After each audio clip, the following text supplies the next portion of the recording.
नमस्कार विद्यार्थी मित्रांनो, द लॉयन अकॅडमीच्या या लाईव्ह आणि ऑनलाईन प्लॅटफॉर्मवर आपल्या सर्वांचं सहर्ष स्वागत. डिपार्टमेंटल PSI मुख्य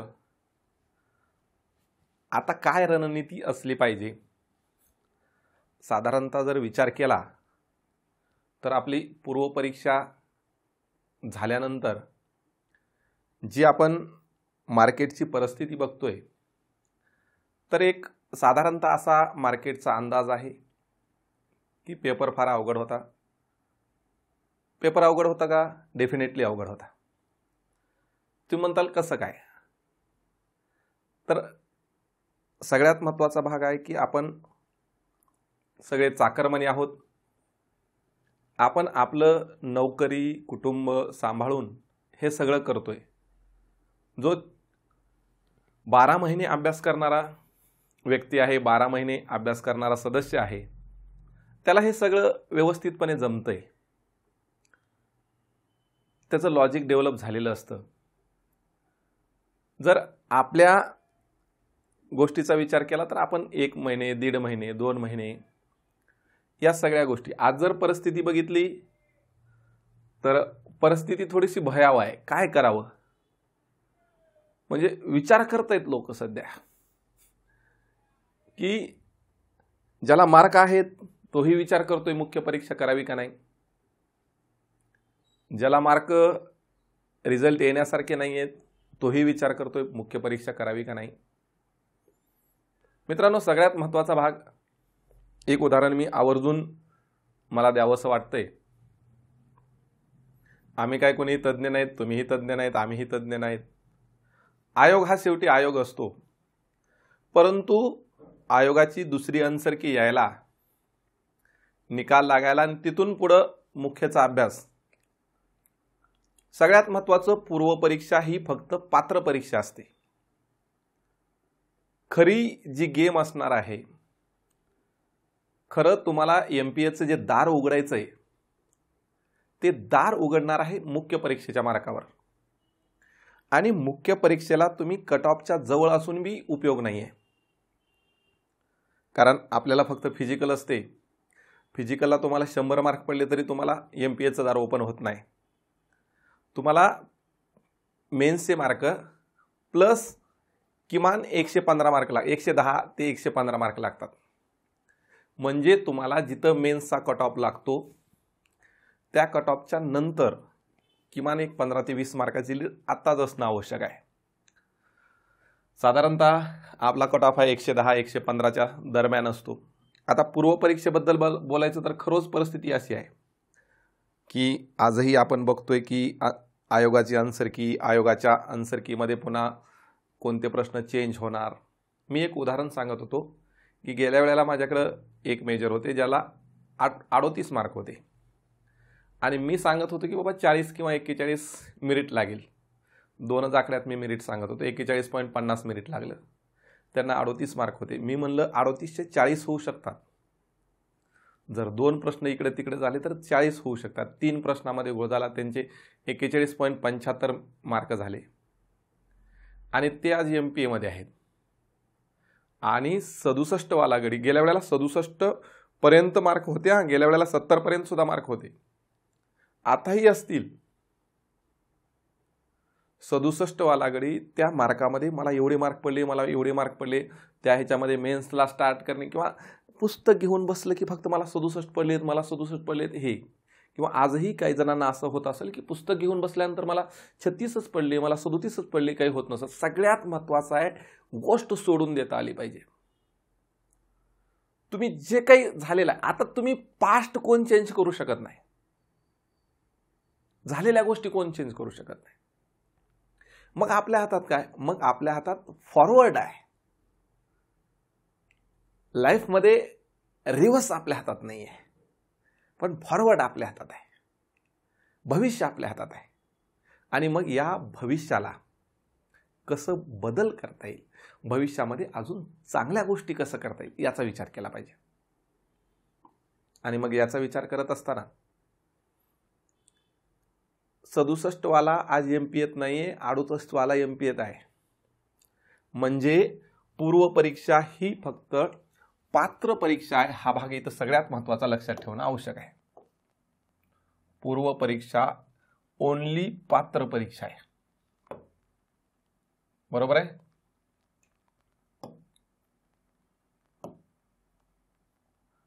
पूर्व परीक्षा फक्त पात्र परीक्षा आहे, म्हणजे फक्त पात्र परीक्षा आहे.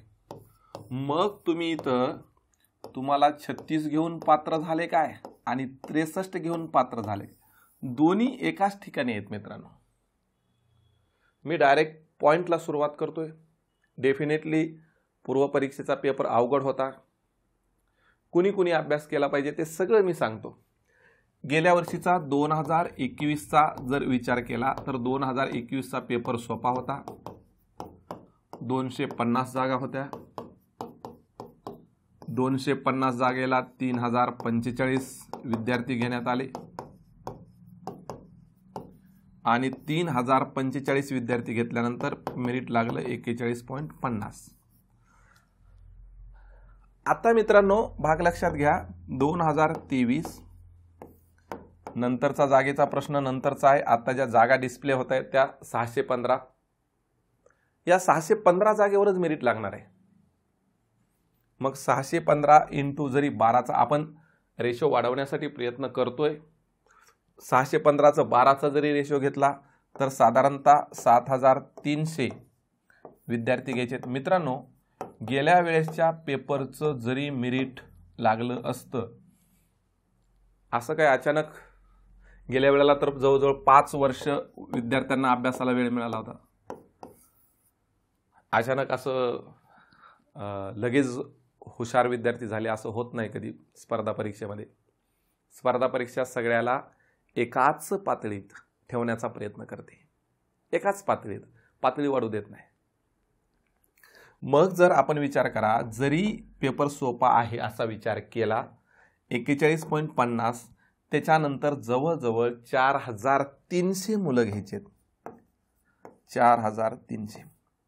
आणि आपण जर मार्केटचा विचार केला, एका मार्कावर जर 1000 विद्यार्थी असं गृहीत धरलं, आपली लिमिटेड परीक्षा आहे आणि या लिमिटेड परीक्षेमध्ये एका मार्काला 1000 म्हणजे फार मोठा आकडा आहे. तरीही आपण गृहीत धरलं की असतील, असं गृहीत धरलं आपण की असू शकतात बाबा, असू शकतात, काही सांगता येत नाही, असं जरी गृहीत धरलं तरी 4 मार्कानं तर मेरिट खाली आलं पाहिजे, जर पेपर सोपा असला तरीही. म्हणून माझं मत आहे, ज्यांना 35+ म्हणजे मेरिटचा जो आकडा आहे माझा तो 36 किंवा 37च्या दरम्यान, इथं कुठंतरी प्लस मायनस मेरिट लागेल. पण माझं मत आहे 35+ वाल्यांनी, कारण हा 35 जर 37 मेरिट लागलं तर एखाद्या वेळेला 35 वाला सुद्धा 37 वर जाऊ शकतो. कारण ज्याचे जास्त चुकलेले आहेत त्याचे बरोबर येण्याचे चान्सेस जास्त असतात, कारण त्याचं आता राहिलेलंच काही चुकायचं नाही आहे. ज्याचे जास्त चुकलेले आहेत त्याचे मायनस होण्याचे चान्सेस जास्त असतात. म्हणून आता तुम्ही आपल्या परीक्षा चालूच राहणार आहेत असा GR आलेला आहे. जर तुमचं 2023 मध्ये झालं तर मेन परीक्षा देता येईल. 2023 ला झालं, मेन परीक्षा तुम्हाला परीक्षा हॉलमध्ये देता येईल. आणि जर झालं नाही असं गृहीत धरलं तर पुढच्या ह्याच्यासाठी तुम्हाला ती तयारी उपयोगाला येईल आणि तुम्हाला तीच परीक्षा तुमच्या घरी बसून देण्याची संधी उपलब्ध होईल. आता हे आलं नाही, ते आलं नाही, ते आलं नाही, आता तुमचे फार सोपे प्रश्न चुकलेले असणार आहेत. मी पूर्वपरीक्षेला जे विद्यार्थी माझ्याकडे होते किंवा पूर्वपरीक्षेच्या टेस्ट सिरीजच्या वेळेलाही सांगत होतो की अभ्यास करत असताना फोकस जे आयोगाचे टॉपिक्स आहेत त्याच्यावर करा. आयोगाच्या टॉपिक्सच्या बाहेर जास्त फोकस करू नका. 2 गोष्टी असतात अभ्यास करत असताना कॉम्पिटिटिव्हच्या. फक्त स्वीकार हा भाग सगळ्यात महत्त्वाचा आहे. कोणाचा? आयोगाचा स्वीकार महत्त्वाचा आहे. आयोगाचा स्वीकार केला पाहिजे आपण. आयोगाच्या प्रश्नपत्रिकेचा अभ्यास झाला पाहिजे, तो सगळ्यात महत्त्वाचा भाग आहे. आला भाग तर हा झाला पूर्व परीक्षेचा भाग. आता पूर्व परीक्षेवर जास्त काही बोलत नाही. जर एखाद्याला अडचण असेल तर त्याचा निर्णय. बघा, हा भाग सगळ्यालाच स्वीकृत झाला पाहिजे असंही नाही. मी नेहमी म्हणतोय, एखादा माणूस जगातील 100% लोकांचं समाधान करू शकत नाही, पण आपलं जे 100% आहे ते माणसानं देत राहायचं. त्याच्यामध्ये काही चुका होत असतील, इकडं तिकडं होत असेल. आता गेल्या वेळेला साधारणतः अगोदर असं ठरलं होतं की बाबा 40च दिवस आहेत आणि 40 दिवसामध्ये पूर्ण अभ्यासक्रम संपवायचा आहे. अभ्यासक्रम फार मोठा आहे, म्हणजे ह्याच्यात राज्यघटना, ज्या राज्यघटनेला आता काही विद्यार्थ्यांनी मला फोन केला आणि सर गेल्या वेळेला तुम्ही फार पळवलं होतं, स्पीड घेतली होती. का स्पीड घेतली होती हा भाग सगळ्यात महत्त्वाचा आहे. स्पीड का घेतली होती? राज्यघटना सर आम्ही वाचून काढतो, तुम्ही पटपट पटपट आम्हाला शिकवा. जवळजवळ आपल्या 4 बॅचेस होत्या, 500 600 विद्यार्थी एका बॅचेसला होत्या, तुम्हालाही माहीत आहे. आणि मग ह्या राज्यघटनेला आपण थोडंसं वेग वाढवला होता. कारण राज्यघटना आम्हाला इकडं शिकवायला साधारणतः 60 ते 70 दिवस लागतात आणि आपल्याला टोटल 40 दिवस होते. त्याच्यामुळं राज्यघटना आपण 7 दिवसात संपवलं होतं. मग आता तुम्हीच विचार करा, 7 दिवसात अख्खी राज्यघटना संपवायची, मग स्पीड तर लागणारच आहे. म्हणून त्यावेळेला तो स्पीड वाढलेला होता, डेफिनेटली वाढलेला होता. काही जणांचं मत आहे की बाबा राज्यघटना सरांनी नुसती पळवली होती. पळवल्याशिवाय ते संपणारच नव्हतं. जर तुम्हाला 2:30 मध्ये 800 पळायचंय, तू म्हणताल वेग लयच होता, 2:30 मध्ये 800 पळायचंय. आता आपल्याला साधारणतः आपण 80 दिवसाचं तरी टार्गेट लक्षात ठेवतोय. आपण 80 दिवस आपल्याला मिळतील असं गृहीत धरतोय की साधारणतः फेब्रुवारीमध्ये आपण एक्झाम गृहीत धरतोय. जर मग ते निवडणुकीचा हा भाग नंतरचा, जे आपल्या हातात आहे, मी नेहमी म्हणतोय की आपल्या हातात आहे त्याच्यावरच माणसानं विचार करावा. जे आपल्या हातात नाही आहे त्याच्यावर माणसानं विचार करू नये, असं माझं स्पष्ट मत आहे. मग कुणी मला चुकीचं म्हणत असतील, कुणी वाईट म्हणत, तो भाग प्रत्येकाचा वेगवेगळा आहे. पण माझं मत असतं की जे आपल्या हातात आहे त्याच्यावर विचार करावा.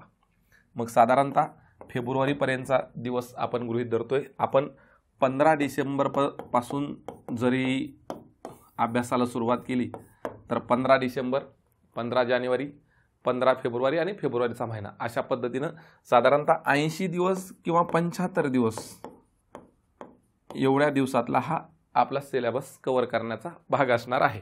ओके, तर हा भाग की बाबा राज्यघटना वेगात झाली होती, तर त्याचं कारण मी तुम्हाला सांगितलं काय झालं होतं. आता मुख्य परीक्षेमध्ये यश निर्माण करण्यासाठी किंवा यश मिळवण्यासाठी आता इथं सांगितलं हे सक्सेस आहे. आणि आताही ज्यांना पूर्वपरीक्षेमध्ये यश मिळालेलं नाही, पूर्वपरीक्षा, थोडंसं तुम्ही काही गोष्टी स्वीकार करण्याचा प्रयत्न करा. त्याच्यामध्ये सगळ्यात महत्त्वाचं आहे MPSCचा स्वीकार करण्याचा प्रयत्न करा. MPSCचे क्वेश्चन पेपर, ज्याला हे क्वेश्चन पेपर कळालं त्याला हे यश मिळतं, हे रिलेट होतं लगेच. क्वेश्चन पेपरला अनुसरून मग ते जे काही फोकस टॉपिक असतात ते फोकस टॉपिक कशातनं कव्हर करायचे हे कळालं पाहिजे. मग आता सक्सेसमध्ये काय, हार्डवर्क तर आपण सगळेच करतोय, फक्त हार्डवर्कनं सक्सेस मिळत नाही. पर्सिस्टन्स म्हणजे सातत्य आहे का, आहे, सगळ्यात तो भाग राहतो. लेट नाईट्स, रिजेक्शन्स, काही गोष्टी टाळाव्या लागतात, काही गोष्टी सॅक्रिफाईस कराव्या लागतात. डिसिप्लिन आहे, क्रिटिसिझम आहे, डाऊट्स आहेत, फेलर आहे, रिस्क आहे, सगळं आहे. इथंच सांगितलंय बघा, हार्डवर्क आपण करतोय, इम्प्रूव्हमेंट सगळ्यात महत्त्वाचं आहे. फोकस टॉपिक मी परत तो सांगायला लागलोय. पॅशन, एकमेकाला पुश करणं, सर्व, आयडियाज, पर्सिस्ट, ह्या सगळ्या गोष्टी सक्सेससाठी लागणार आहेत. सगळं लागणार आहे. सगळ्याला यश दिसतं, यशाच्या पाठीमागचं कुणालाही काही दिसत नाही. मग आता आपल्याला मुख्य परीक्षेत यश मिळवण्यासाठी सगळ्यात महत्त्वाचं काय, मी नेहमी सांगायला लागलोय की अगर जिंदगी में सुकून होता है, अगर जिंदगी में सुकून चाहते हो तो फोकस अपने काम पर करो, लोगों को बातों पर नहीं. लोक काय बी बोलतात, लोकांना बोलू द्या, आपलं काम करत राहा. सगळ्यात महत्त्वाचं, ज्या वेळेला आपण मुख्य परीक्षेचं नियोजन करतो, मुख्य परीक्षा ज्यांना वाटतं पूर्व परीक्षेमध्ये थोडंसं कमीही झालंय, ते स्वतःच्या मनाला म्हणा, न थके है कभी पैर, न कभी हिम्मत हारी है, न थके है कभी पैर, न कभी हिम्मत हारी है, हौसला है जिंदगी में कुछ कर दिखाने का, हौसला है जिंदगी में कुछ कर दिखाने का, इसीलिए अभी भी सफर जारी है. अभी भी सफर जारी आहे. आता पूर्वपरीक्षा परत होणारच आहे हे सगळ्या गोष्टी. त्याच्यामुळे स्वतःच्या मनाला हे करा. सगळ्यात महत्त्वाचं काय माहिती आहे का, सेल्फ बिलीफ, ज्याला आपण सेल्फ कॉन्फिडन्स म्हणतो, आत्मविश्वास म्हणतो, तो आत्मविश्वास सगळ्यात महत्त्वाचा आहे. आपण आत्मविश्वास हरलो काहीच होणार नाही. म्हणून मी परत एकदा सांगतोय, 38 वाला MP येत आहे, 67 वाला आज परीक्षा दिली आणि या वेळेला त्यांना 52.50 मार्क आलेत. तर मुख्य परीक्षेचं नियोजन कसं असावं, सगळ्यात महत्त्वाचा भाग आहे मुख्य परीक्षेचं नियोजन. मग नियोजन मी तुम्हाला सांगितलं की 75 दिवसामध्ये आपल्याला हा सगळा अभ्यासक्रम कंप्लीट करायचा आहे. 75 दिवस, या 75 दिवसामध्ये हा पूर्ण अभ्यास आपल्याला कंप्लीट करायचा आहे असं आपण गृहीत धरलं. आता भाग लक्षात घ्या, ज्या वेळेला आपण मुख्य कायद्याचा विचार करतो, पहिला भाग आहे राज्यघटना. माझं नेहमी मत आहे मुख्य कायदे व किरकोळ कायदे आणि तपास. तर हा 120 प्रश्नाचा भाग आहे. त्याच्यामध्ये मानवाधिकार वगैरे सगळं आलं.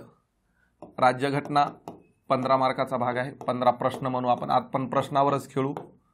आणि forensic science 5 question, forensic medicine 10 question. Actually आयोगाने इथं उलट विचारलं होतं गेल्या वेळेला, पण अभ्यासक्रमाचा घटक बघितला तर तो. आता आपण थोडंसं 2021 आणि 2017च्या प्रश्नपत्रिकेचं विश्लेषण केलं तर आपल्याला असं दिसून येतं की जे विद्यार्थी, जवळजवळ आपल्याकडे 2 ते 3 हजार विद्यार्थी होते गेल्या वर्षी 2021ला, ज्या विद्यार्थ्यांनी याच्यावर फोकस केलं ते MP येत आहेत. पेपर खतरनाक निघाला होता. मी ज्या वेळेला 2021ला पहिला टेस्ट पेपर काढला, पहिला टेस्ट पेपर काढल्यानंतर मला एवढे मेसेजेस आले, असा पेपर असतो का, तसा पेपर असतो का, तुम्हाला काय कळतंय का, पेपरची लेवल एवढी हार्ड येऊच शकत नाही कोणत्याही पेपरची. हे आपण मनात घर करून घेतलंय. सगळ्यात महत्त्वाचा भाग काय, पेपर कसाही येऊ, आपली तयारी एवढ्या उच्च दर्जाची करा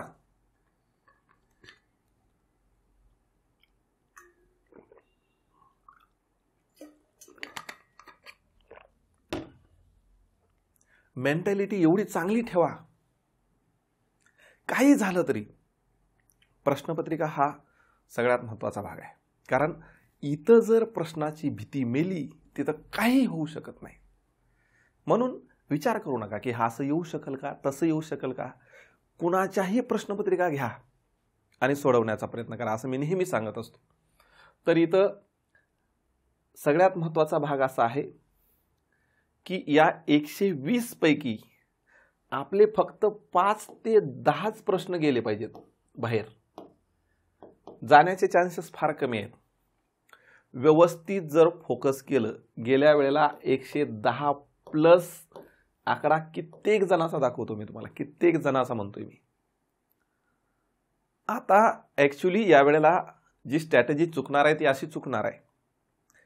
राज्यघटनेमध्ये जर तुम्ही 15 पैकी बघितलं तर 5 प्रश्न हे खटल्यावर विचारलेले आहेत. मी कोडिंग करणार आहे, डिकोडिंग सगळंच करणार आहे. ज्यावेळेला आपण PYQची बॅच आहे त्या PYQच्या बॅचमध्ये मी हे सगळे डिकोडिंग करणार आहे, किंवा आताही मी इथं डिकोडिंग करतोय. आणि राहिलेले 10 क्वेश्चन्स हे जो आपला स्टॅटिक पार्ट आहे त्या स्टॅटिक पार्टवर आहे. तुम्ही म्हणताल सर हे खटले, मला सांगा मित्रांनो, एका कलमावर म्हणतोय मी, कितीतरी खटले राज्यघटनेच्या संदर्भानं दाखल झालेले आहेत. तुम्ही किती, माझा नेहमी भाग हा असतो की जर तुम्हाला दिवसातले 12 तास मिळतात तर या 12 तासापैकी जिथून तुमचं गेनिंग जास्त आहे, आउटपुट आणि इनपुट रेशो, आउटपुट आणि इनपुट हा रेशो कुठेतरी जुळला पाहिजे. याचा अर्थ काय आहे, समजा तुम्ही राज्यघटनेला दिवसातले 5 तास देत आहे आणि याला 3च तास देत आहे, जुळल का हे? कारण हे 15 क्वेश्चन आहेत, हे 120 क्वेश्चन आहेत. या 120 क्वेश्चनच्या आधारानं त्याला वेळ दिला पाहिजे. तुम्हाला परीक्षेत बसल्यानंतर हा शब्दच कुठं वापरायला मिळणार नाही. गोंधळ झाला, सिली मिस्टेक झाल्या, कन्फ्यूज झालं, हे असं कुठंच होणार नाही. एवढा अभ्यास तुमचा झाला पाहिजे. हातामध्ये काही नसताना तुमची रिव्हिजन झाली पाहिजे. काही नसताना एकदा रिव्हिजनला सुरुवात केलं, धाड धाड धाड धाड धाड इतका आपला अभ्यास झाला पाहिजे. आणि मग इतका अभ्यास होण्यासाठी एकच गोष्ट आपल्याला ही होणार आहे. काय होणार आहे तर सगळ्यात महत्त्वाची गोष्ट काय असणार आहे, रिव्हिजन. एवढ्या रिव्हिजन झाल्या पाहिजेत की रिव्हिजनला सुद्धा वाटलं पाहिजे की अरे बाबा ह्याचे कष्ट आहेत. आपण आठवलं पाहिजे, मनाला वाटलं पाहिजे अरे ह्यानं एवढं कष्ट केलेलं आहे, आपल्याला आठवलं पाहिजे. विस्मृतीतलं स्मृतीत आलं पाहिजे. आलं भाग. तर इथं तुम्ही कितीही केलं तर हे काही जण म्हणतात खटले येण्याची शक्यता नाही, पण येऊ बी शकतात. सेम कंडिशन इथं 5 मार्क होतं, गेल्या वर्षी 10 प्रश्न विचारले, इथं 10 होते, 5 प्रश्न विचारले. आता ह्याच्यातलं पाहिजे असेल तर मी तुम्हाला काही बुक्स दाखवतो ह्याच्यात की फॉरेन्सिक सायन्स. नुसतं तुम्ही गुगलवर जावा आणि फॉरेन्सिक सायन्स टाका, फॉरेन्सिक मेडिसिन टाका. 15 क्वेश्चनसाठी तुम्हाला 100 बुक मिळतील. मग जो कोणी प्रश्नपत्रिका काढणार आहे त्या प्रश्नपत्रिका काढणाऱ्याच्या हातात कोणतं पुस्तक पडल, मी म्हणतो इथं तुमचे 10 क्वेश्चन, इथं तुमचे 10 क्वेश्चन. तुम्ही इथं 15 घेण्याच्या नादात इकडचे 15 घालवून बसले तर अवघड आहे. सेम कंडिशन इथं 15 कुणालाच पडू शकत नाहीत. जर प्रश्न सोपे आले सगळ्यालाच पडणार आहेत. जर प्रश्न जे काही बॅचेस आपण घेतोय त्या बॅचेसच्या बाहेरचे येऊ शकत नाहीत असं कोण शाश्वती देणार आहे का? नाही, कुणीच शाश्वती देऊ शकत. बरं, गेल्या वेळेलाही आम्ही बॅचेस घेतल्या होत्या, त्या बॅचेसच्या बाहेर 2-3 क्वेश्चन तर पडलेच पडले. आणि त्याच्यामध्ये कोणत्या प्रकरणावर किती भर द्यायचा हाही भाग तिथं आपल्याला समजणं गरजेचं आहे की बाबा किती वेळ आपण देतो. इथं तो वेळ देत असताना वेळ, मी परत सांगतोय, हा इनपुट म्हणजे वेळ आहे. हा इनपुट वेळ आहे. गेल्या वेळेला ज्या मॅडम 2 मार्कानं मुख्यच्या बाहेर पडल्या, काल नागपूरवरनं मला भेटायला आल्या होत्या, त्याने सांगितलं की मी अर्ध्यापेक्षा जास्त वेळ या 2 विषयाला दिला गेल्या वर्षी आणि मला फक्त इथं 7 आणि 6 13 मार्क आले. अर्ध्यापेक्षा जास्त वेळ देऊन बी, अर्ध्यापेक्षा जास्त वेळ देऊन बी 13 मार्क आले. आणि इकडं आयपीसीला माझे 11 मार्क गेले. जिथं आयपीसीला 28 ते 30 मार्क घेण्याचं, 28 ते 30 प्रश्न, 28 प्रश्न तर सरासरी कुणाचेही येत होते. एक प्रश्न फक्त आउट ऑफ द रेंज होता, नाहीतर मग 28 प्रश्न आवाक्यातले होते. 28-29 पर्यंत आवाक्यातले होते. सीआरपीसीचे 2 गेले, इंडियन एव्हिडन्सला 3 गेले, मग किरकोळमध्ये अजून गेले. मग हे का झालं? कारण तुम्ही जेवढा वेळ या 120 क्वेश्चनचा विचार करता द्यायला पाहिजे तेवढा वेळ तुम्ही देत नाहीये. तुम्ही म्हणजे आपण म्हणतो ना, घासभरसाठी मनभर घातलं, हे घासभरसाठी मनभर घातलं. काही जणांचं मत आहे याच्यावरच रिझल्ट ठरणार आहे. चूक आहे. हे जर नाही आलं तर ह्याच्यावर रिझल्ट कसं काय ठरणार आहे? साधी कंडिशन आहे, ह्या 120 पैकी तुमचे आले पाहिजेत. ह्या 120 पैकी तुमचे 100 मी म्हणतो 110 प्लस, कारण टार्गेटच तुमचं 130 प्लस पाहिजे. हा भाग इथं लक्षात ठेवा. मग आता काय, 130 तुमचं टार्गेट पाहिजे. हे 130 आकडा तुमच्या प्रत्येक घराच्या प्रत्येक भिंतीवर तुमचा लागला पाहिजे. भिंतीवर लागलं पाहिजे, तुमच्या मनावर कोरलं गेलं पाहिजे. हा भाग सगळ्यात महत्त्वाचा आहे. 2018 नंतर सरळ सेवेचं मेरिट वाढायला लागलं, मुलींना सुद्धा मार्क पडायला लागले. काय कारण आहे याचं? तर त्याचं सगळ्यात महत्त्वाचं कारण आहे त्यांच्या मनामध्ये जे आपण आकडा ठेवतो ना. आजही पूर्व परीक्षेला बघा तुम्ही, काही जणांना 40 पडावे असं वाटत होतं, 45 पेक्षा काही जणांनी जास्त आकडाच धरला नाही मनामध्ये. आपण टार्गेट धरतो आणि लॉ ऑफ अट्रॅक्शन याच्यानुसार हे टार्गेट आपल्या मनामध्ये असतं, आपल्याला तेवढेच मार्क पडतात.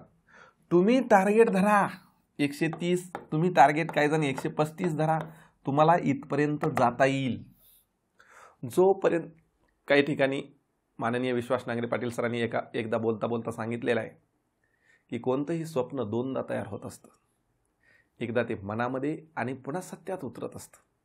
तर गोष्ट लक्षात ठेवा, जोपर्यंत तुम्ही मनामध्ये हा आकडा धरणार नाही तोपर्यंत तुम्हाला त्या आकड्यापर्यंत जाता येणार नाही.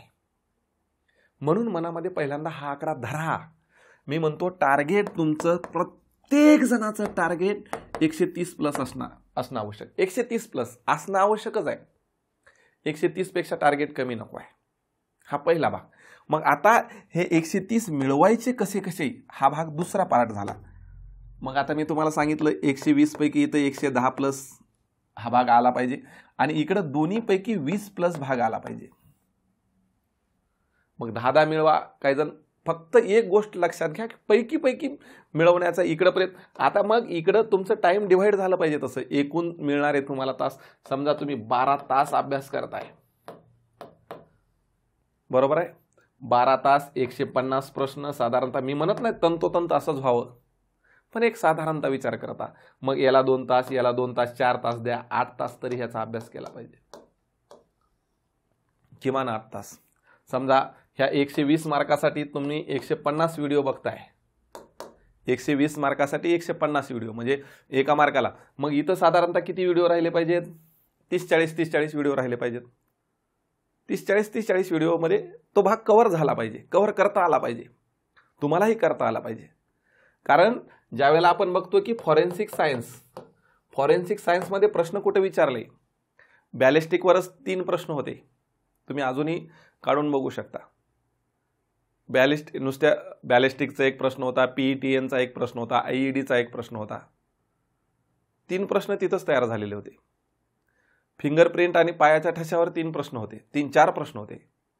मग हे 2च प्रकरण, म्हणजे एकूण तुमचे जे 12-13 प्रकरण आहेत, या 2 प्रकरणावर 6 प्रश्न तयार झाले. प्रकरण प्रत्येक महत्वाचं आहे, पण प्रश्न विचारत असताना आयोग कोणत्या अँगलनं विचारतंय हा भाग नेहमी लक्षात ठेवा. ओके, हा एक भाग झाला. मग आता तुम्ही जर IPCचा विचार केला, आपण थोडंसं डिकोडिंग करू सगळं. IPCमध्ये आपले 30 क्वेश्चन आहेत. 2021 तुम्हाला सिलेबस तोंडपाठ झाला पाहिजे. सिलेबस आणि क्वेश्चन पेपर या दोन्हीची तुम्हाला सांगड घालता आली पाहिजे. Syllabus, question paper. मी तुम्हाला अगोदरच सांगत होतो, काही जणांनी पार्ट 1, पार्ट 2 आणि पार्ट 3 आयोगानं देत असताना या तिन्हीवर 10 क्वेश्चन विचारणार असं सांगितलेलं आहे. आयोगानं सांगितलेलंच आहे तसं की बाबा आम्ही 10 क्वेश्चन विचारणार, बरोबर आहे. पण आयोगानं तसं केलं का? हो, नाही केलं. आता पार्ट 1 मध्ये साधारणतः 61 कलम आहेत. म्हणजे एकूण टोटल जर विचार केला तर IPCमध्ये 211 कलमावर IPC आपली संपते. म्हणजे व्याख्येवर इथं व्याख्येमध्ये 18 कलम आहेत, 10 आहे, 11 आहे, 14 आहे, 22 ते 26 आहेत, 28 आहे, 29 आहे, 29A आहे, 30 आहे, 34 आहे, 39 आहे, 40 आहे, 44, 52 आणि 52 आता तो काय भाग. त्याच्यानंतर कलम 75 आहे, त्याच्यानंतर 76 आहे, त्याच्यानंतर 79 ते 86 आहे, 90 आहे, 100 त्याच्यानंतर 107 म्हणजे 107 ते 9 आहे, 114, 15, 16 आहे, त्याच्यानंतर 120 AB आहे, 141 ते 148, 159, 160 इथपर्यंतचा जो हा भाग आहे त्याच्यामध्ये 60 क्वेश्चन सांगितले होते. मग क्वेश्चन कुठं तयार झाले? 10 विचारलं, 10च्या नंतर मला वाटतं 24 विचारलं आणि 40 विचारलं. म्हणजे व्याख्येवर 3 क्वेश्चन तयार झाले, फक्त व्याख्येवरच 3 क्वेश्चन तयार झाले इथं, बरोबर आहे. त्याच्यानंतर कलम 75 वर प्रश्न विचारला. 75च्या नंतर म्हणजे या 3 ह्याच्यावर 80 वर विचारला, 82 वर विचारला, 84 वर विचारला. म्हणजे हे वेगवेगळ्या ह्याच्यावर प्रश्न विचारले. त्याच्यानंतर कलम 107 वर प्रश्न विचारला. आता 120 AB आणि 141 ते 148 इथं प्रश्न विचारलाच नाही. मग किती प्रश्न तयार झाले? 3 आणि 1 4 आणि 3 7 आणि 1 8 प्रश्न. म्हणजे 8 प्रश्न इथं विचारले. विचारायला पाहिजे होते किती? एकूण 10 प्रश्न विचारायला पाहिजे होते, पण विचारले 8च. पार्ट 2 मध्ये फक्त 21च कलम आहेत. 167, 70, 71 त्याच्यानंतर म्हणजे 67चा जर भाग धरला तर तो. त्याच्यानंतर जो आपला लोकसेवकांच्या अधिकाराच्या अवमानाविषयी आहे त्याच्यामध्ये 178 आहे, 79 आहे, 80 आहे, 82 आहे, 186, 87, 88 बरोबर आहे. त्याच्यानंतर 191 आहे, 193 आहे, 191, 193, 201, 211, 224, 225, 231, 233, त्याच्यानंतर 279 आहे, 291, 293, 294 एवढे कलम आहेत. एवढ्या कलमापैकी आयोगानं प्रश्न किती विचारले याचा विचार आपल्याला घेणं आवश्यक आहे. तो आपल्याला आला पाहिजे की बाबा इथं आयोगानं प्रश्न किती विचारलेले होते, कुठं कुठं प्रश्न आयोगानं विचारलेले आहेत. हे जोपर्यंत आपल्याला कळणार नाही तोपर्यंत आपल्याला सिलेबस आणि क्वेश्चन याची सांगड घालता येणार नाही. आता 167, 70, 71 वर तर आयोगानं प्रश्नच विचारला नाही, काही प्रश्न नव्हता. 186, 87, 88 बघा इथं रिलेट करून प्रश्न विचारला आयोगानं. 186, 87, 88 वर आयोगानं प्रश्न विचारला. त्याच्यानंतर 191, 93 तर काही प्रश्न नव्हता. त्याच्यानंतर 279 वर आयोगानं 2 प्रश्न विचारले. 280, 79 वर 2 प्रश्न विचारले. 293 वर आयोगानं प्रश्न विचारला. 293चं टायटल विचारलं होतं. टायटल आणि शिक्षा इथंही 2 प्रश्न विचारले. त्याच्यानंतर 295 वर आयोगानं प्रश्न विचारला. मग 1, 2, 3, 4, 5 म्हणजे जिथं 10 प्रश्न विचारायचे होते तिथं फक्त 5 प्रश्न विचारले आणि राहिलेले 17 क्वेश्चन्स आयोगानं पार्ट 3 वर विचारले. त्याच्यामध्येही जर आपण विचार केला तर पार्ट 3 मध्ये इथं एक धर्मावर 299 ते 302 हा एक पार्ट आहे. 304 ए आहे, 304 बी आहे, 304 आहे. आता सगळं लिहून द्यायचं म्हणजे फार वेळ लागेल, तो काही आपल्याला पार्ट नाही आहे. पण प्रश्न विचारण्याची संख्या कुठं जास्त आहे. 306 आहे, 307 आहे, 309 आहे. त्याच्यानंतर 309चा पुढचा भाग जो आहे तो आपण ज्याला गर्भपाताचा हे म्हणतो त्याच्यामध्ये 317 आणि 318 घेतलेला आहे. 319 ते 319, 20, 23 ते 26, 26 ए, 26 बी, 330, 332, 336, 37, 38 म्हणजे जो इजाचा भाग आहे तो भाग घेतलेला आहे. मग आता इथं बघा आयोगानं सगळ्यात जास्त जे प्रश्न आहेत ते खून, सदोष मनुष्यवध याच्यावर आयोगानं 7 क्वेश्चन विचारले. त्याच्यामध्ये सदोष मनुष्यवधाची व्याख्या, सदोष मनुष्यवधाचं स्पष्टीकरण, खुनाचं उदाहरण, खुनाची शिक्षा विचारलेली आहे. 304 बी विचारलेला आहे. 307चं उदाहरण विचारलेलं आहे. एवढे प्रश्न आयोगानं तिथं विचारलेले आहेत. म्हणजे 7 क्वेश्चन फक्त आणि फक्त 299 ते 307 पर्यंत 7 क्वेश्चन आयोगानं विचारलेले आहेत.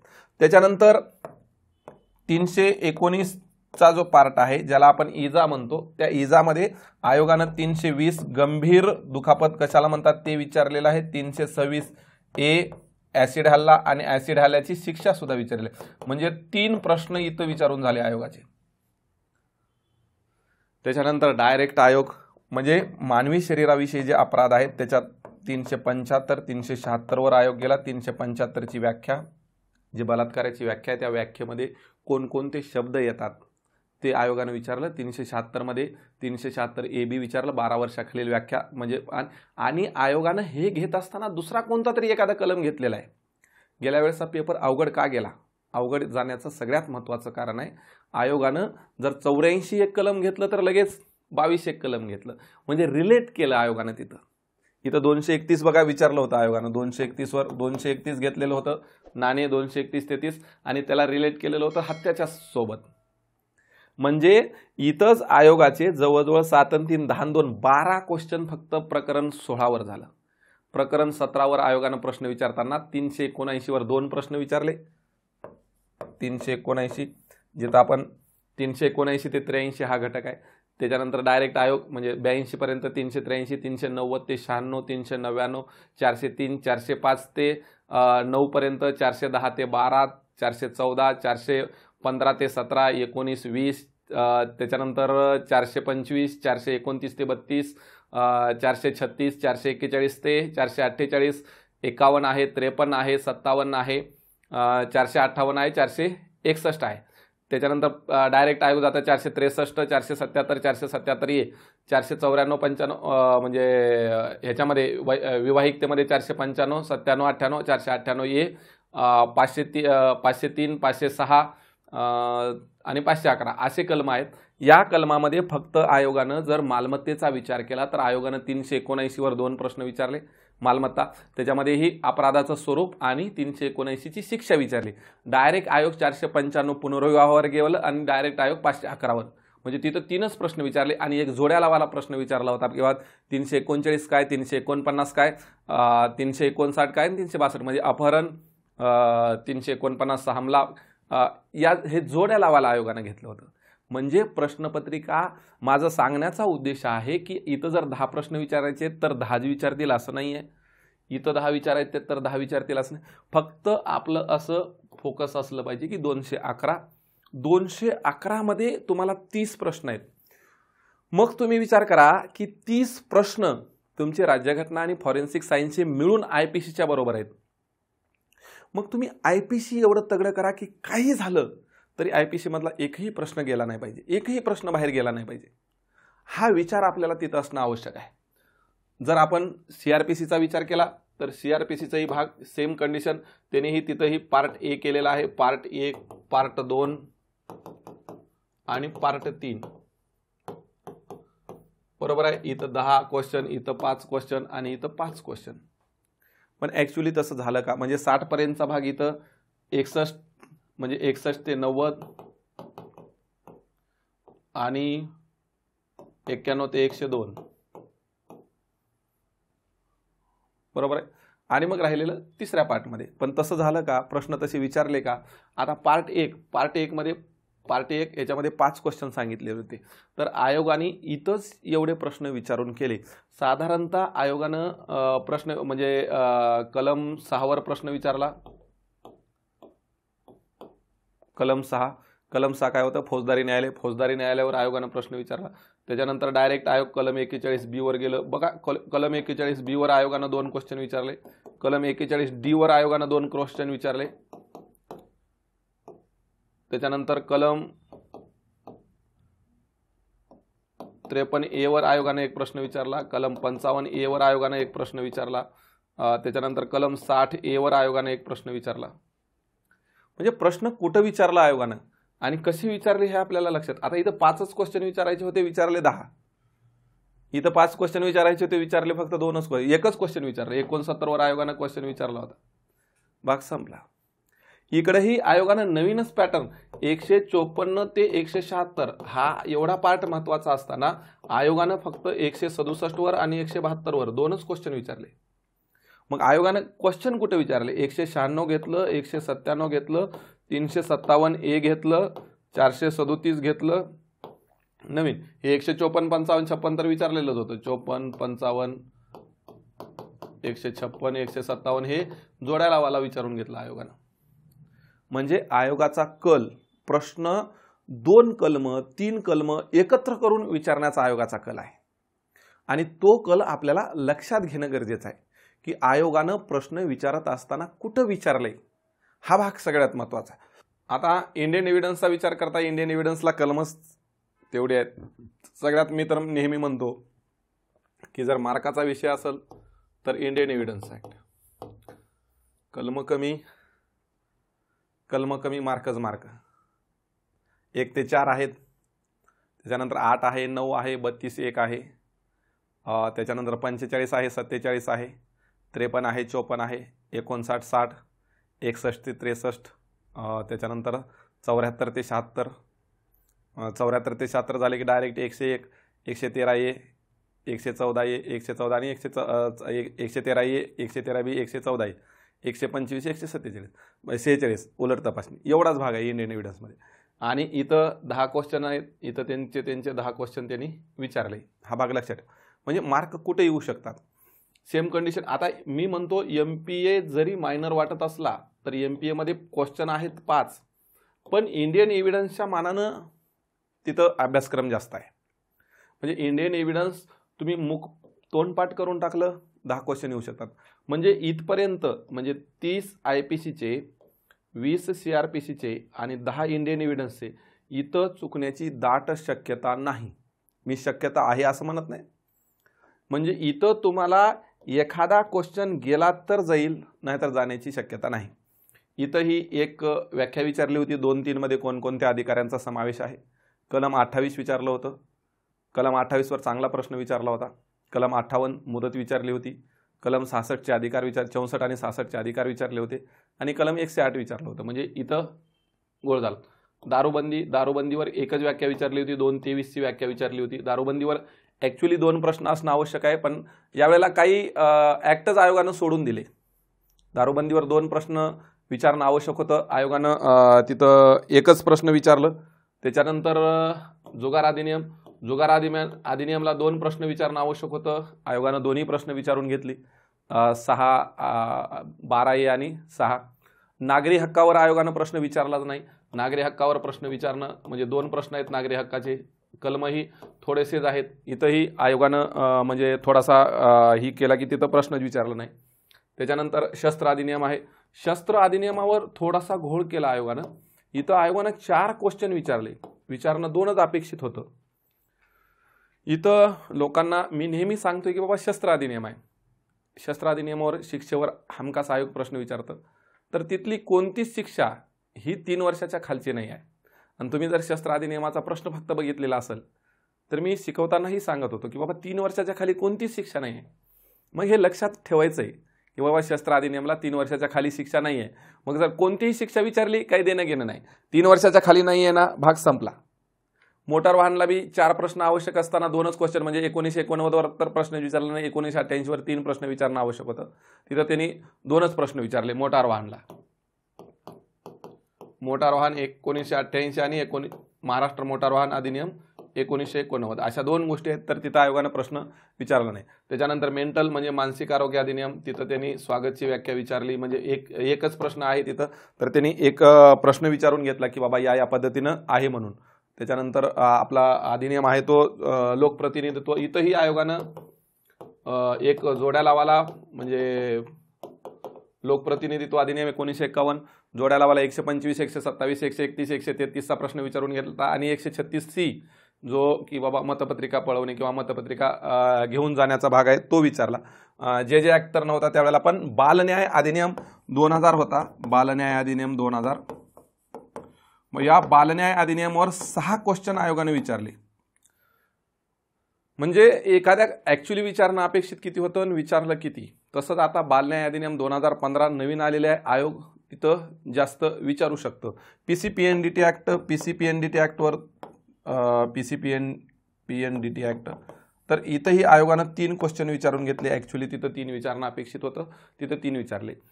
त्याच्यानंतर तुमचा भ्रष्टाचार अधिनियमावर आयोगानं 2 क्वेश्चन विचारले होते, म्हणजे विचारायचे होते. सार्वजनिक सेवकाची व्याख्या विचारली आणि कलम 7 ची शिक्षा विचारली.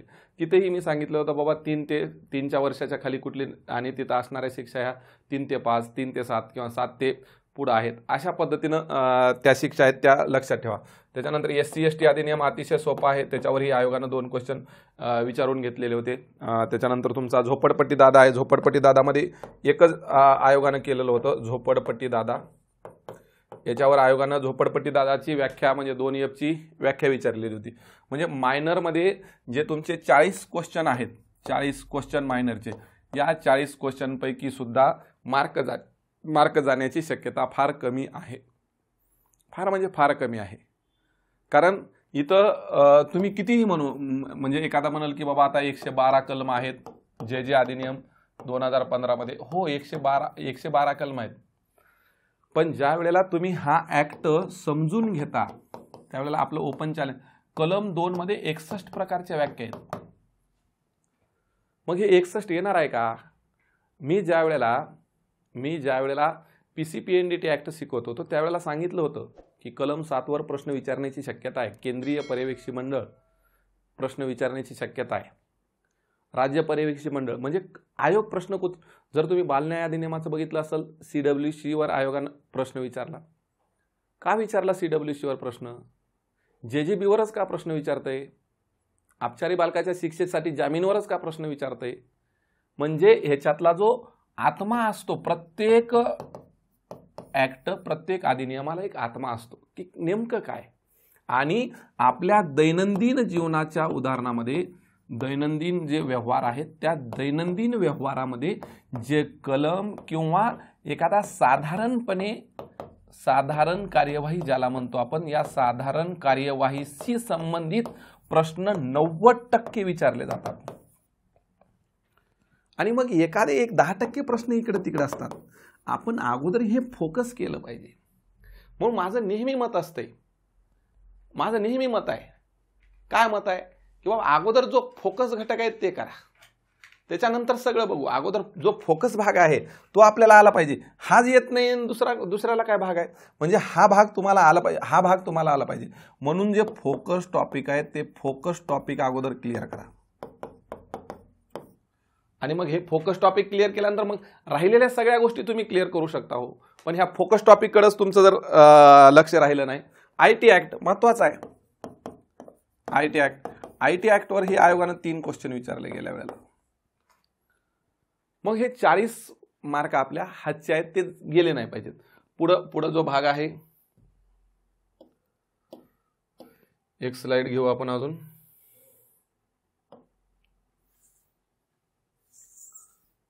आता काही जणांचं मत आहे की बाबा क्राईम इन्व्हेस्टिगेशन.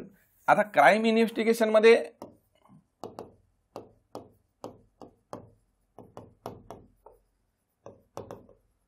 क्राईम इन्व्हेस्टिगेशन मध्ये 10, त्याच्यातले पंचनामाला 8 आहेत.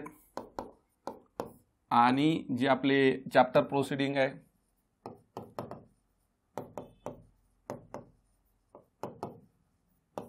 हे 8 प्रश्न आणि हे 2 प्रश्न, 10 प्रश्न तिथं झाले. त्याच्यानंतर एड्सवर म्हणजे इन्व्हेस्टिगेशन एड्स, मॉडर्न हा शब्द आणि एड्स ह्याच्यावर 5 प्रश्न आयोगाने हे केलेले आहेत.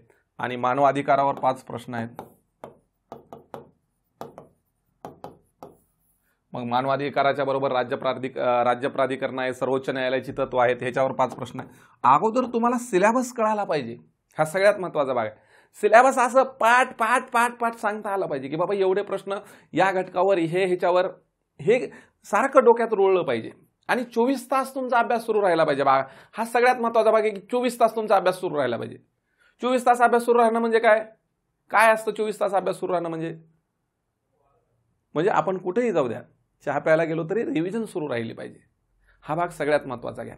आपण आता ज्या वेळेला राज्यघटनेचा विचार करतो त्यावेळेला राज्यघटनेवर आयोगानं प्रश्न कुठं विचारले?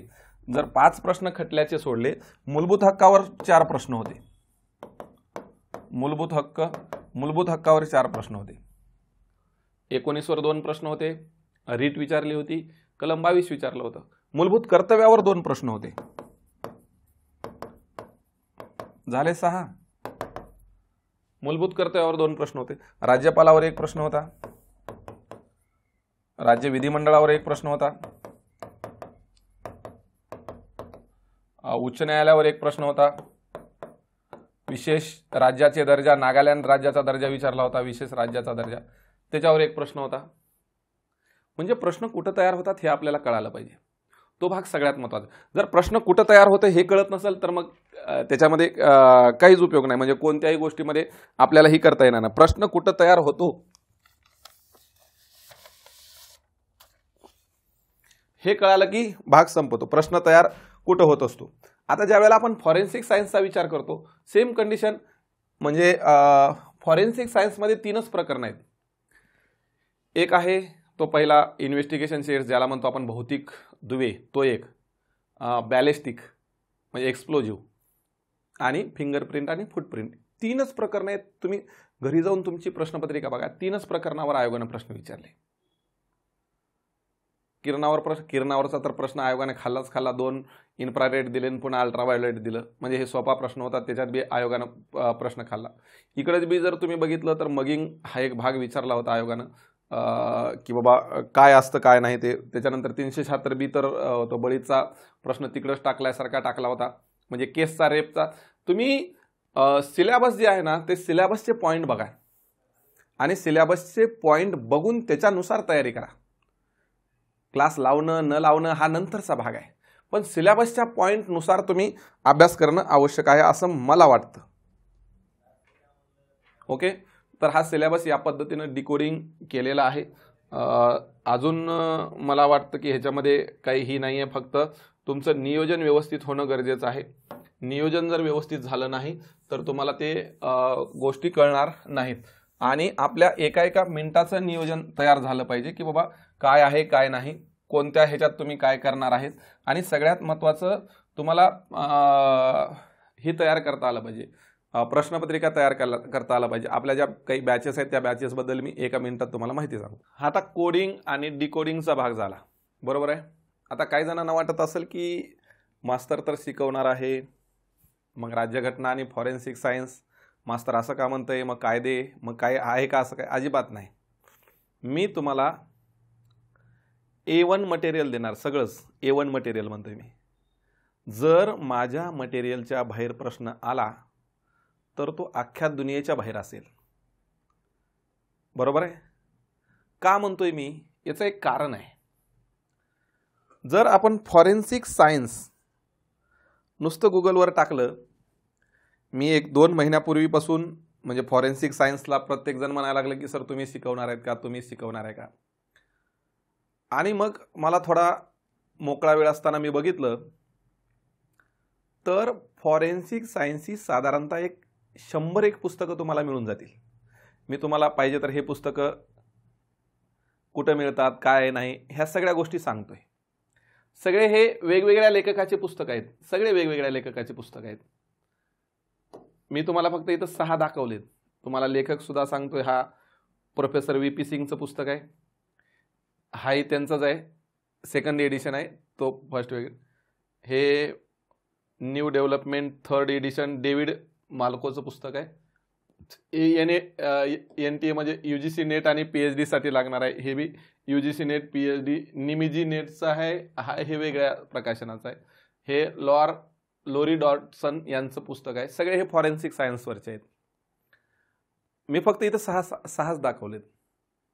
तो म्हणताल ह्याच्यातला डाटा काही डेफिनेटली सारखा आहे. म्हणजे जे सब्जेक्ट एंडलेस असतात, एंडलेस म्हणतोय मी, कायद्याला एंड आहे. IPC म्हणलं की फक्त IPCच, अफगाणिस्तानचं पाकिस्तानचं IPC विचारणार नाहीत. मी ह्याच्यात तुम्हाला 10 प्रश्न म्हणले, 10 येऊ शकतात कोणालाही, पण तुम्ही म्हण नाही मी 15च घेणार म्हणलं तर त्याचा तोटा इकडं होतो. जसं फिजिकल करत असताना मी 800 215 मध्येच पळणार असं होत नसतंय. येतं लक्षात. Same condition forensic medicine and toxicology Krishan विजेजे यांचं पुस्तक आहे. KS नारायण रेड्डी यांचं पुस्तक आहे. हे गौतम बिस्वास, हे सगळे पुस्तक माझ्याकडे आहेत. अनुचल पब्लिक सिंग. तर एक विचारात घ्या की ज्या वेळेला आता मग मी एवढ्या पुस्तकातला डाटा काढतोय, मी सहजासहजी तो व्हायरल कसं होऊ दे, मी ज्या ह्याच्यावर कष्ट करतोय म्हणून मी फॉरेन्सिक सायन्स शक्यतो शेवटी घेण्याचा प्रयत्न करणार आहे. का? कारण मी एवढे सगळे पुस्तक वाचून त्याच्यातला रस बाहेर काढलाय आणि मग तो रस मी तुम्हाला देणार आहे. म्हणजे मी म्हणायला लागलोय ना की एकदम कमी मटेरियल, कमी पण डाटा सगळा एकत्र आला पाहिजे आणि त्याच्यानंतर मग आपण शिकवणार आहे. त्याच्यामुळं प्रत्येकाला मी न्याय देणार, पण न्याय देत असताना मला सांगा 1 दिवस काम करणार आणि 30 दिवस काम करणार, फरक आहे ना. मग 120 प्रश्नाला न्याय द्यायचा का 15 प्रश्नाला न्याय द्यायचा हे तुम्ही ठरवायचंय. मी असं अजिबातच म्हणत नाही. मी अजूनही सांगायला लागलोय, काही जणांचा संभ्रम निर्माण होईल. मी एवढंच म्हणतोय की तुमचं जे टाइम टेबल आहे त्या टाइम टेबलमध्ये वेळ कितपत द्यायचा हे ठरवा. तुम्ही याच्या एवढा वेळ ह्याला दिला तर निश्चितपणे याच्यावर अन्याय होणार आहे. तुम्ही जसं घरामध्ये बायको असते, बहीण असते, आई असते आणि त्यांचा वेळ तुम्ही त्यांना देत आहे. एखाद्याला गर्लफ्रेंड असेल तर अजून त्याचा वेळ ते देतात. ते टाइम विभागणी झाली पाहिजे. इथं जर थोडं जरी मिसमॅच झालं तर ते प्रकरण डायव्होर्स पर्यंत जातं. इथं बी मिसमॅच झालं तर ते प्रकरण MPAचं दार न उघडण्यापर्यंत जातं. माझं एवढंच मत आहे. माझा एकच मोटो, माझा एकच उद्देश आहे, कोणत्याही पद्धतीनं जो कोणी व्यक्ती माझ्याशी रिलेटेड आहे त्याला न्याय मिळाला पाहिजे, त्याचा 100% फायदा झाला पाहिजे. तुम्ही आजपर्यंत मार्केटला कुठेही विचारा की जी व्यक्ती उत्तम पवार या व्यक्तीशी रिलेट झाली त्याचं नुकसान झालंय का. फक्त तुम्ही रिजिड राहू नका. माझं काही चुकत असेल तर तुम्ही डेफिनेटली सांगू शकता मास्तर हे असं नाही, पण शक्यतो मी एक्सपेरिमेंट करत करत नियम तयार केलेले आहेत. त्याच्यामुळे शक्यतो ते, आणि ज्यांनी या वाटेवर चाललेले आहेत त्यांना दरवाजे उघडलेले आहेत, पोस्ट मिळालेले आहेत. हा भाग सगळ्यात महत्त्वाचा आहे. आता आपण सगळे सरते शेवटी मी गेल्या वेळेलाही म्हणलं होतं की हे सगळं जे चाललंय ते काही सहज चाललेलं नाही आहे. आपण ह्याच्यासाठी फार कष्ट घेतलेले आहेत आणि त्या कष्टाचं चीज कधी होणार आहे जर तुम्ही MPAत गेलात, तुमच्यासाठी ह्याचा तुम्हाला फायदा झाला तर त्याचं चीज होणार आहे. ओके, आता सगळ्यांचं मत असेल आता बॅचेस सांगतो. आपली पहिली बॅच असणार आहे ही, जी की 16 डिसेंबर 2023ला 11 वाजता सुरू होणार आहे. द लॉयन अकॅडमीच्या सगळे विषय जवळजवळ मीच शिकवणार आहे. राज्यघटना, फॉरेन्सिक विथ सायन्स सगळंच. आमचे एक बंधू आहेत सायन्स, ते बघू नंतर, पण हे सगळे विषय मीच शिकवणार आहे. बॅचचा कालावधी शक्यतो 60 दिवसात मी बॅच पूर्ण करणार आहे. ऑफलाईनची बॅच आहे. ऑफलाईनची म्हणतोय मी. ऑफलाईन म्हणजे ऑफलाईन, आता हा शब्द आलाय ऑफलाईन ऑनलाईन, अगोदर असं काही नव्हतं. जिथं प्रत्यक्षात संबंध असतात. गेल्या वेळेस तेही जवळजवळ 70% सिलेक्शन, 70-80% सिलेक्शन या बॅचमधून आहेत. ओके, तर ऑफलाईन बॅचचा जे पिंपरी चिंचवड, पुणे किंवा जे पुण्यात येऊन अभ्यास करणार आहेत त्यांनी या बॅचला प्रेफर करावं. या बॅचला डिपार्टमेंटल PSIच्या ऑफलाईन बॅचला, ऑफलाईन बॅच झाल्यानंतर रेकॉर्डेड व्हिडिओ मिळतील, PYQ बॅच मिळेल, टेस्ट सिरीज मिळेल, सगळं त्यांना हे. कारण का ते इथं येऊन करतात, म्हणजे त्यांचं तसं सॅक्रिफिकेशन असतं. आणि तुम्ही साधी कंडिशन आहे ना. मग काही जण म्हणतात सर ऑफलाईनमध्ये ऑनलाईनमध्ये काय फरक आहे. मी नेहमी सांगत असतो, एखादा कार्यक्रम ज्या वेळेला आपण मोबाईलवर बघतो ते ऑनलाईनचा कार्यक्रम आहे, आणि ज्या वेळेला एखादा कन्सर्ट, उदाहरणार्थ उमंग होतं पोलिसांसाठी, प्रत्यक्षात बघितलं जातं. एखादा गौतमी पाटीलचा कार्यक्रम आहे, प्रत्यक्ष कार्यक्रम बघणे म्हणजे ऑफलाईन आहे, आणि तो यूट्यूबवर ऑनलाईन बघणे म्हणजे लाईव्हचा भाग आहे. त्याच्यामध्ये बी लाईव्ह आणि ऑनलाईन हे दोन फरक आहेत. मग तुम्ही म्हणता लाईव्हमध्ये काय, ही दुसरी बॅच आहे ती लाईव्ह आहे. लाईव्ह म्हणजे काय, आपण लाईव्ह येणार म्हणजे डायरेक्ट मला बोलता येणार, तुम्ही मला बघणार प्रत्येक दिवशी. म्हणजे रात्री 8-8:30 वाजता आपण लाईव्ह येणार. लाईव्ह म्हणजे प्रत्यक्षात 1 to 1, जसं आपण व्हिडिओ कॉलिंग असतं त्या व्हिडिओ कॉलिंग माध्यमातून आपण लाईव्ह येणार. आणि लाईव्हचं झालेलं रेकॉर्डेड ते तुम्हाला बघायचं असेल तर ते बघू शकता, किंवा आपली जी रेकॉर्डेड बॅच आहे ती तुम्हाला मिळेल. आणि या बॅचला PYQची बॅच ॲड होईल. PYQ बॅच ॲड होईल त्यांना, म्हणजे हे या बॅचचे विद्यार्थी PYQ बॅचच्या विद्यार्थ्यांमध्ये येतील. ह्यांना आता मी परत सांगायला लागलो, टेस्ट सिरीज याचा अनुभव तुम्हाला आहे. टेस्ट सिरीज मी वेगळ्या पद्धतीनं देणार आहे, कारण 25 टेस्ट सिरीज आहेत. त्याच्यामुळे या बॅचेसला मी टेस्ट सिरीज देणार. अगोदरच मी क्लिअर करतोय सगळ्या गोष्टी, त्या गोष्टी क्लिअर माहीत असाव्यात. ही दुसरी जी बॅच आहे ती ओनली रेकॉर्डेड आहे. ओनली म्हणतोय, ओनली हा शब्द विचारतोय, ओनली. इथं राज्यव्यवस्था आहे, ऑल सब्जेक्ट आहेत. हा भाग सगळ्यात महत्त्वाचा घ्या. ऑल सब्जेक्ट म्हणजे राज्यव्यवस्था आलं, forensic science, major act, minor act, crime investigation, सगळं आलं. 6 महिने व्हॅलिडिटी आहे. अनलिमिटेड वॉच आहे. सगळ्या बॅचेसला अनलिमिटेड वॉच आहे. फी फक्त आपण 3449 ठेवलेली आहे. तुम्ही कितीही वेळा बघू शकता. आतापर्यंत जवळजवळ 100 व्हिडिओ ह्याच्यामध्ये अपलोड झालेले आहेत. अजून 30 ते 40-50 पर्यंत व्हिडिओ, म्हणजे डिसेंबर एंडपर्यंत फॉरेन्सिक सायन्स, म्हणजे 10 जानेवारीपर्यंत, डिसेंबर एंडपर्यंत ती बॅच संपवण्याचा प्रयत्न मी करतो. या आठवड्यापर्यंत सगळे मायनर ॲक्ट त्याच्यामध्ये येऊन जातील. मेजर ॲक्ट झालेले आहेत, मायनर ॲक्ट येऊन जातील. फक्त राहील फॉरेन्सिक सायन्स. आणि राज्यघटनेचे जवळजवळ 42 व्हिडिओ झालेत, अजून एक 20 व्हिडिओ येतील. तर ही तुम्हाला अनलिमिटेड वेळा बघता येते. ती बॅच झाली. दुसरी बॅच आहे PYQ. या PYQ बॅचमध्ये PYQमध्ये डिपार्टमेंटल PSIचे सगळे PYQ 2008 पासूनचे, PSI कायद्याचे 2012 2013 कायदा आलाय तेव्हापासूनचे सगळे प्रश्न, राज्यसेवाला जर SC/ST IT ॲक्ट आहे त्या राज्यसेवेचे जे आपले क्वेश्चन आहेत ते क्वेश्चन, JMFCला इंग्रजी क्वेश्चन आहेत ते क्वेश्चन्स इथं घेतले जातील. फॉरेन्सिक सायन्स नेट आणि JEE नेट सेटला जे क्वेश्चन आहेत PhDला ते फॉरेन्सिक सायन्सचे क्वेश्चन इथं घेतले जातील. ही PYQ बॅच आहे. PYQ बॅच 649 रुपये आहे. ही कुणाला मिळणार आहे? लाहूवाल्याला मिळणार आहे. टेस्ट सिरीज आहेत, 25 टेस्ट सिरीज आहेत. सोमवारपासून टेस्ट सिरीज सुरू होतील. पुढच्या सोमवारपासून सोमवारी तुम्हाला पहिला पेपर मिळून जाईल. पहिला पेपर व्हिडिओ विश्लेषण त्या बॅचमध्ये असणार आहेत. एकूण 25 टेस्ट सिरीज आहेत. 1649 रुपये फक्त फी ठेवलेली आहे. 25 टेस्ट सिरीज आहेत. 25 टेस्ट सिरीज 150 मार्काची, पूर्ण 150 मार्काची. 150 प्रश्न कसे असतात? काही ना आता पूर्वच्या प्रश्नपत्रिका सोडवताना सांगितलं की सर मुंग्या येत होत्या, तर तो मुंग्या येण्याचा प्रकार इथंही असणार. माझं एकच असतं, एकदम उच्च लेवलला तयारी करा, म्हणजे काहीच राहणार नाही.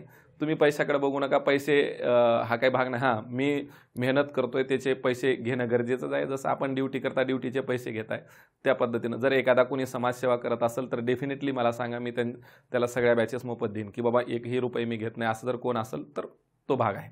हां, मी जर उगाच्या उगा पैसे घेत असेल तर तो एक भाग वेगळा आहे. ओके. तर आता इथं PYQ आणि टेस्ट सिरीज एकत्र केलेले आहेत. ज्यांना PYQ टेस्ट सिरीज फक्त 1899 मध्ये, म्हणजे 250 रुपयेमध्ये ही बॅच तुम्हाला मिळून जाईल. अशा एकूण बॅचेस असणार आहेत. कधी कधी यूट्यूबला लाईव्ह आणि जी रेकॉर्डेड बॅच असणार आहे, रेकॉर्डेड बॅच, ही रेकॉर्डेड बॅच जी आहे, या रेकॉर्डेड बॅचला आठवड्यातून एकदा लाईव्ह येऊन जर काही जर असतील तुमचे, तर शक्यतो नसण्याची शक्यता, पण जर असतील डाऊट जर काही राहिले तर आठवड्यातून एकदा आपण लाईव्ह सेशन, ज्याला आपण डाऊट सेशन म्हणतो, ते डाऊट सेशनची सुविधा केली जाईल. अशा पद्धतीनं मुख्य परीक्षेची रणनीती काय असावी आणि माझी ॲडव्हर्टाईज करण्याचा हा प्रयत्न इथं केलेला आहे.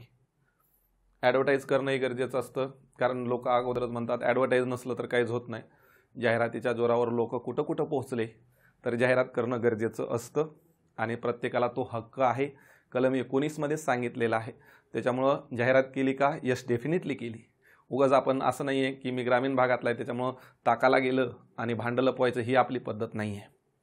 हां, पण शुद्ध देण्याचा हेतू, त्याच्याबरोबर जाहिरात, त्याच्याबरोबर म्हणजे सगळ्या गोष्टी, म्हणजे जिथं मेहनत असते तिथं पैशाचा विचार करावाच लागतो. त्याच्यामुळे जर एखाद्याला वाटत असेल की मास्तर, काही जणांना असं होतं की बाबा तुम्ही फ्री शिकवा, डेफिनेटली तुम्ही जर वर्ष म्हणजे जन्मभर फ्री करा, मी पूर्ण बॅच फ्री शिकवतो, तेवढी आपली ही आहे, दानत आहे, तुम्ही बघू शकता तेही.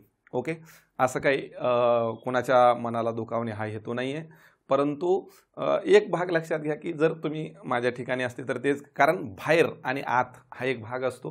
बाहेर आता कालही काही विद्यार्थी असं ही होतं की बाबा हा पेपर जर शिक्षकांना दिला तर ते पास होऊ शकतात का, काय नाही.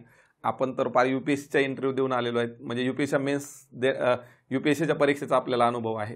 त्याच्यामुळं काय, आणि इकडं तरी राज्यसेवेच्या कित्येक इंटरव्ह्यू दिलेले आहेत, तो काही भाग नाही आहे. UPSC म्हणजे स्पर्धा परीक्षेचा आणि आपलं फार जुळतं नातं आहे.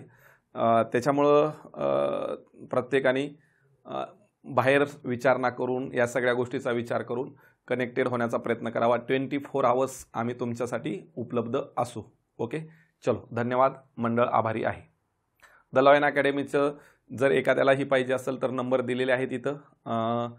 द लॉयन अकॅडमी या नावानं प्ले स्टोअरवर आणि iOSवर दोन्ही ठिकाणी ॲप आहे. ते ॲप डाउनलोड करा. काही जरी अडचण असेल तर तुम्ही डायरेक्ट कॉल करू शकता. कॉल जर रिसीव्ह झाला नाही, आता मी रेकॉर्डिंग करत असताना कॉल घेत नाही, कॉल रिसीव्ह झाला नाही तर मी परत कॉल करतो किंवा SMS तरी टाकतो. तुम्ही मेसेजेस करून ठेवा, मी तुमच्याशी संवाद साधेन. ओके.